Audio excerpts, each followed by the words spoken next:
God of masses Nandamuri Balakrishna box office stamina గత కొన్నేళ్లుగా ఏ స్థాయిలో ఊపందుకుందో తెలిసిందే. అఖండ చిత్రంతో ఆయన మార్కెట్ అనూహ్యంగా విస్తరించింది.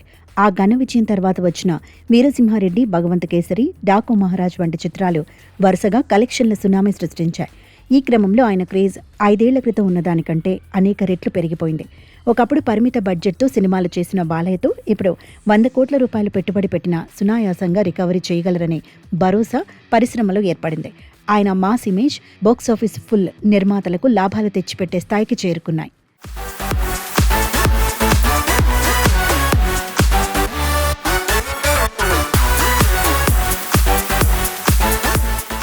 అయితే 100 కోట్లకు మించి బడ్జెట్ పెరిగితే ఆశించిన స్థాయిలో రాబడి వస్తుందా అనే విషయానికి అఖండ 2 ఫలితం ఒక హెచ్చరికలా నిలిచింది.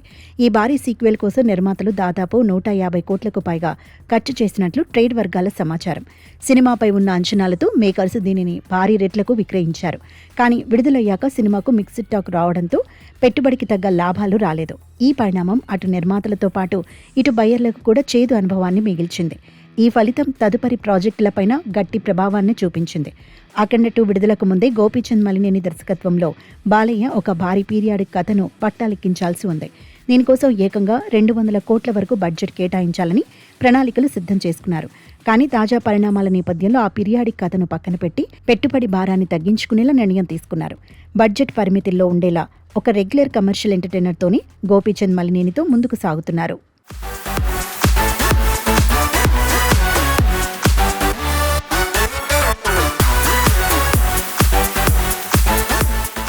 ఇలాంటి పరిస్థితుల్లో బాలకృష్ణ కొత్త సినిమా బడ్జెట్ వ్యవహారం మరోసారి టాలీవుడ్లో హాట్ టాపిక్గా మారింది. స్టార్ డైరెక్టర్ కొరటాల శివ దర్శకత్వంలో బాలయ్య తన ఎన్బీకే 112 ప్రాజెక్టును మొదలుపెట్టారు. సుధాకర్ చెరుకూరి, సుధాకర్ మిక్కిలినేని సంయుక్తంగా ఎస్ఎల్వి సినిమాస్, యువసుధ ఆర్ట్స్ బ్యానర్లపై ఈ చిత్రాన్ని నిర్మిస్తున్నారు. జూన్ 25న ఈ సినిమా పూజా కార్యక్రమాలు అత్యంత వైభవంగా జరిగాయి.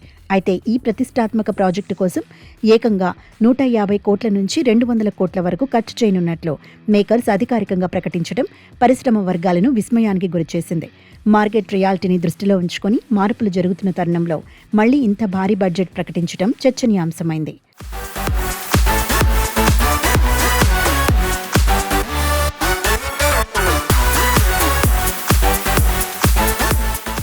బాలయ్య మార్కెట్ పరిధిని మించి ఇంత భారీ బడ్జెట్ కేటాయించడం పెద్ద సాహసమేనని సినీ విశ్లేషకులు అభిప్రాయపడుతున్నారు.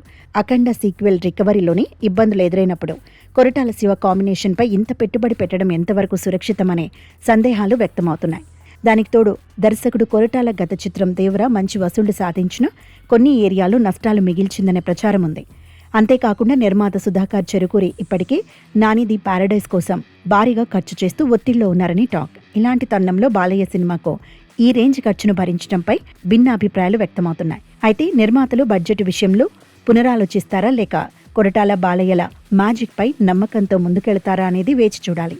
ఏదేమైనా ఈ కాంబినేషన్ సరికొత్త రికార్డులు సృష్టిస్తుందని అభిమానులు మాత్రం ఎంతో విశ్వాసంతో ఉన్నారు.